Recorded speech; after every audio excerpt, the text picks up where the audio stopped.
The touch of Edward was gentle but full of intent. His gaze met mine, and in that instant there was no room left for doubt.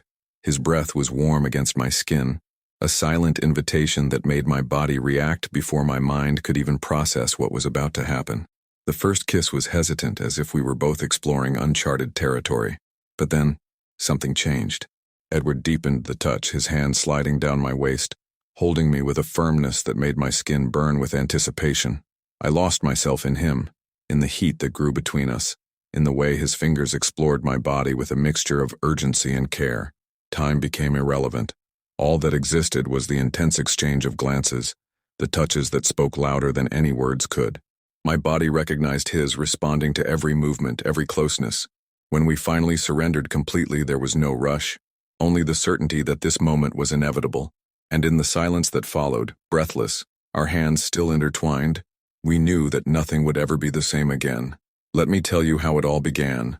Helena and Edward's marriage had always seemed perfect in the eyes of the family.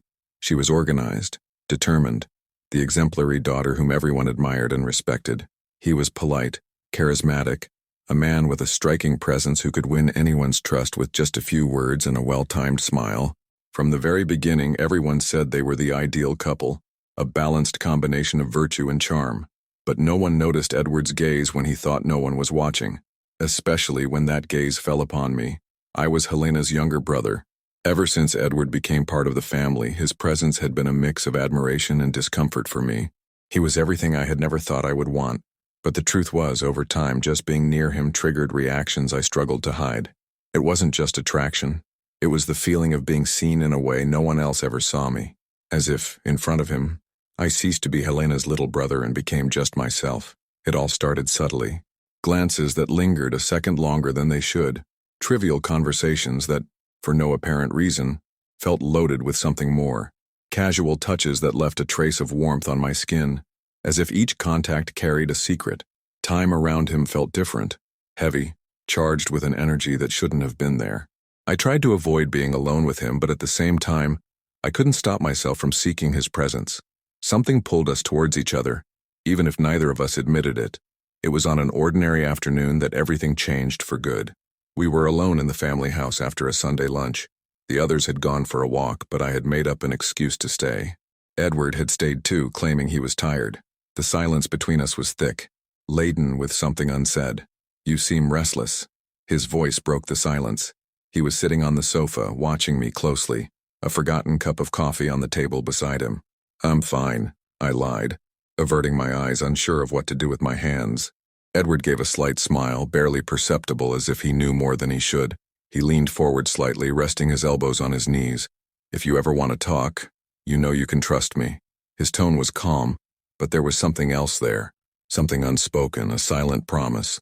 I knew I shouldn't feed into that conversation. But when our eyes met, I realized there was no more ignoring it. The atmosphere became oppressive. My heart pounded in my chest, and for the first time, I allowed myself to think about what I had been trying so hard to suppress. The days passed, and the desire became impossible to hide. Our moments together grew more frequent, the glances more intense, the touches more lingering. The fear of the forbidden was still there, but the attraction was stronger. I avoided questioning the consequences, but deep down, I knew we were treading dangerous ground. Desire grew in the details. The way Edward ran a hand through his hair when he was distracted, how he bit his lower lip when thinking about something serious, the laughter that emerged in spontaneous moments, the accidental touches that left a trail of fire on my skin. I tried to look away, to avoid him, but the more I pulled away, the more inevitable the attraction seemed. It was as if we were trapped in a silent dance where every step led us closer to an unknown abyss. Things became even more intense when we started meeting alone more often. More and more, our moments together carried a weight that neither of us dared to put into words. During a family dinner, he brushed his leg lightly against mine under the table, and that was enough to unsettle me. My breath caught, and when I looked at him, Edward was already looking back. A discreet smile, a silent game. I began struggling to sleep. My body ached for his touch. My mind got lost in thoughts I shouldn't be having. It was as if we were trapped in a dangerous game, testing limits, pretending nothing was happening when, in reality, everything had already begun. The breaking point came on an ordinary night, in an unexpected encounter. I was in the garden seeking fresh air, trying to calm my thoughts. Edward appeared without warning, stopping beside me, saying nothing for a moment. The silence between us had never felt so charged. "You feel it too, don't you?" His voice was low, almost a whisper. I closed my eyes for a moment, feeling the weight of that question. I could lie. I could say no, that it was all in my head. But when I turned my face to him, I saw the truth reflected in his eyes. There was nowhere left to run.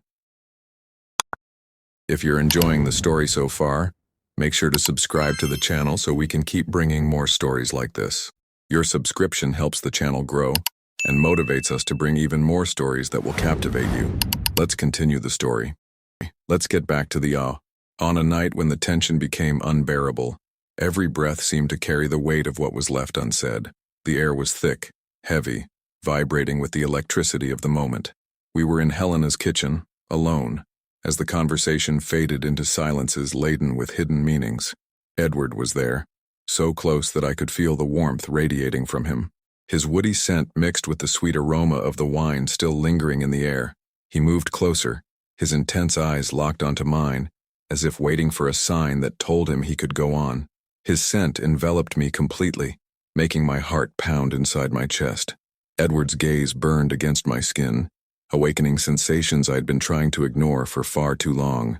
My hands trembled slightly when he lifted one of his to touch my face. His fingers slid over my skin in a way that was hesitant, yet certain at the same time. A touch that was both a request and a promise. And in that instant, all the resistance I had so carefully cultivated crumbled like a house of cards in the wind. The first kiss came like an electric shock, hesitant as if we were still testing the limits of our connection, yet filled with urgency, with an old hunger finally being met. Edward pulled me to him, his arms wrapping around me tightly as if afraid I would slip away. His firm hands traced my body with restrained but palpable desire. His hurried breaths mixed with mine, our sighs echoing through the quiet space.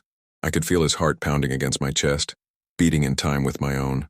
With every touch, every glide of his fingers, the desire between us grew, flaring up like embers caught in the wind. Without realizing it, we moved through the house, guided only by the need to be close. The kitchen was just the beginning. We leaned against the counter, exploring each other with no rush, yet unable to fully contain the eagerness that consumed us. We passed through the living room, the sofa standing as a silent witness to deep kisses and stolen touches. In the hallway we paused for a moment, breathless, looking at each other as if only now understanding the magnitude of what was happening. The walls absorbed our whispers, silent accomplices to a desire that could no longer be ignored.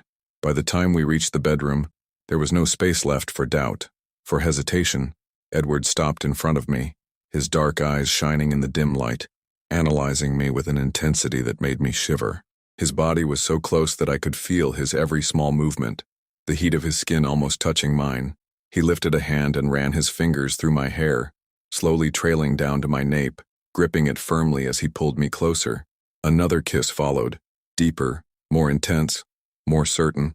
His hands slid down my back, exploring, discovering, marking me in a way that could not be undone. I surrendered completely, without reservation, without any barriers left between us. Time lost its shape, dissolving into kisses and caresses, into slow touches and silent promises.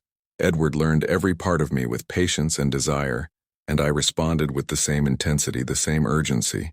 In that moment there was nothing else but the two of us. Only the pulsing electricity in the air, the heat of our bodies and the desire consuming us, turning that night into something unforgettable. Dawn arrived, and the weight of reality settled in slowly. Edward watched me from the other side of the bed, his eyes filled with something I couldn't quite decipher. The air was thick, but not with regret, with something new, something that didn't yet have a name. He took a deep breath, as if trying to prolong the moment before any words could break the bubble we were still trapped in. My eyes wandered over his body, partially covered by the sheet, and the warmth still lingering on my skin betrayed the intensity of what had happened. The silence wasn't uncomfortable. On the contrary, it was full of meaning, of unspoken promises. "I don't regret it," he said, his voice hoarse, almost a whisper. Before I could answer, Edward moved closer, his fingers tracing lightly down my arm, drawing a lazy path to my hand. His touch still sent an immediate shiver through me, as if my body had already memorized his presence. I held his gaze, feeling something that went beyond mere attraction. There, in that morning light, I realized there was something deeper than just desire. I don't either, I replied, my voice low but firm. From that day on, everything changed. The desire didn't fade. On the contrary, it seemed to grow with every encounter, every glance. We tried to be careful, to keep our distance, but it was useless. The inevitable pulled us together, and the forbidden became harder to resist. The consequences were uncertain, but in that moment, nothing seemed to matter except what we felt for each other. The danger was there, but the attraction was overwhelming. We knew we couldn't go on like this forever, but neither of us wanted to think about tomorrow.